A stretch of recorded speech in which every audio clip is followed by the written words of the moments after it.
వచ్చినట్టు వెళ్ళిపోతాయి. మీరికెళ్ళి వచ్చేది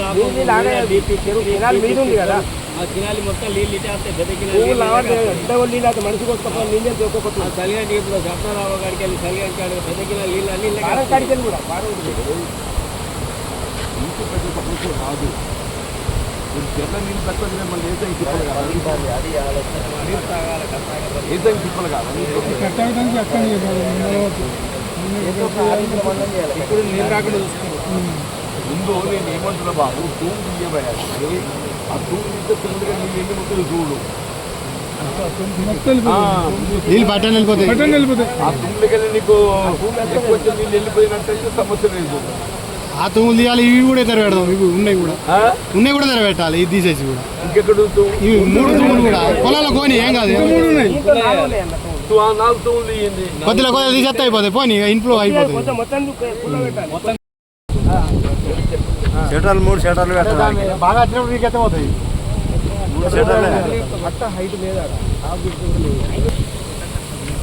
अब वो 3-4 मरतबा काम करे, जितने मरतबा करे तो भी वो नीचे जा रहे.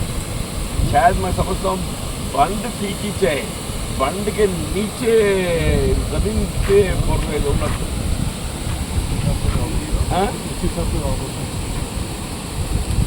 तो फिर आप अगर पानी बढ़ गए तो मुश्किल नहीं चले. वो बीच से गए तो पूरे फसल जाता. वो कन्नपल्ली गांव को भी धक्का है. वो పొలాలు పోతే కన్నపల్లి ఊరు కూడా డేంజర్ ఉంది. అలా తుమ్ము నీళ్ళు పోతలేవు. తుమ్ము మొత్తం తీసేయండి. తీసేస్తే నీళ్ళు వెళ్ళిపోతాయి. నీళ్ళకి వచ్చే నీళ్ళని ఆపేయండి. అక్కడ నీళ్ళు వస్తాయట రాకుండా చేయండి.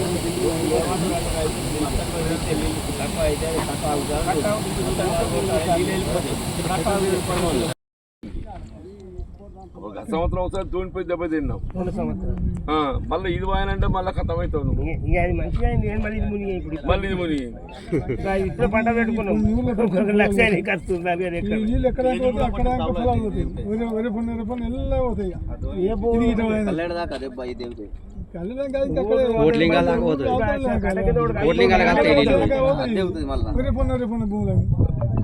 వస్తా బాబు. నా కన్నపల్లి చెరువు అని చెప్పి పెద్ద చెరువు ఉన్నాయి. ఇది మనకు దీని కింద ఇరిగేషన్ ఉన్నది. కింద కన్నపల్లి ఊరు కూడా వస్తుంది. ఇదేమి పేసారని చెప్పంటే ఒక పర్టికులర్ పాయింట్ లోపల మనం ఎన్నిసార్లు దాన్ని రెక్టిఫై చేసినా మొరం పోసినా కుంగిపోతుంది. దాదాపు 2 గదాలు కుంగింది. ఇప్పుడు దాన్ని ఆయన ఖాన్ ఏదైతే చెప్పి మొరం పోయించిండు. మొరం పోయితే మళ్ళీ కుంగింది. అంత నెర్రలు కొట్టి. అంటే డౌట్ ఏంటంటే కింద ఎక్కడో బొర్రె ఉంటుంది సార్ గ్రౌండ్లో, అండర్ గ్రౌండ్లో. బహుశా అనుకుంటాం. మరి నాకు కూడా technical I don't know exactly.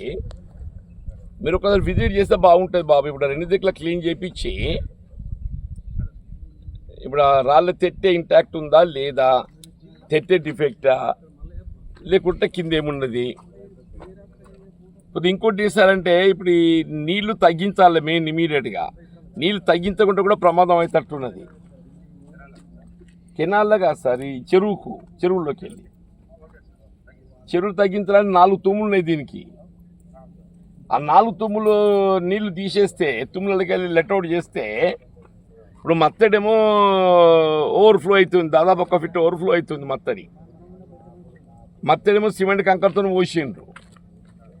ఇప్పుడు 4 తుమ్ములు తీసేస్తే 4 తుమ్ములకి వెళ్ళి వాటర్ లెట్అవుట్ అయ్యి ఆ బిలో మత్తడి లెవెల్కి వాటర్ వెళ్ళిపోవాలి. ఒకటి ఫస్ట్ స్టెప్ తుమ్ములకి వెళ్ళి నీళ్లు లెట్అవుట్ చేసి వాటర్ లెవెల్ తగ్గించాలి. రెండోది మీరు విజిట్ పెట్టుకొని రేపు పెడతారా ఎప్పుడు పెడతారో పెట్టుకొని అసలు ఏంది what is defect in it, how to get it rectify. ఇప్పుడు బొంగు ఉన్నట్టయితే మనం ఇప్పుడు వేసవి లోపల చేయలేము. ఎందుకంటే మళ్ళీ ఇప్పుడు వేసవి పంట చేసుకోవాల్సి ఉంటుంది కాబట్టి మనం బండ్ బ్రీచ్ చేయలేము. బండ్ బ్రీచ్ చేయాలని చెప్పంటే that is possible only after May April. Bund breach చేసి మన కింద గ్రౌండ్ లెవెల్లో బిలో గ్రౌండ్ లెవెల్లో గ్రౌటింగ్ చేసుకుంటూ పోవాలి. బిలో గ్రౌండ్ లెవెల్లో గ్రౌటింగ్ చేయాలి. గ్రౌటింగ్ చేసి మళ్ళీ కట్ట రీబిల్డ్ చేయాలి. మీరు కాన్సాబ్కి ఒక మాట చెప్పండి సార్, వాటర్ లెవెల్ తగ్గించమనండి, ఇది క్లీన్ చేయించి మీ షెడ్యూల్ ఆయనకి ఇవ్వండి.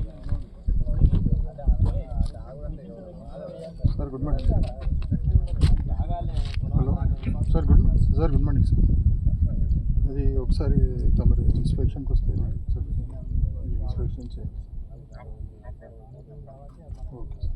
వాటర్ లెవెల్ అది వాటర్ కూడా కొద్దిగా దీంట్లో తగ్గిస్తాం సార్.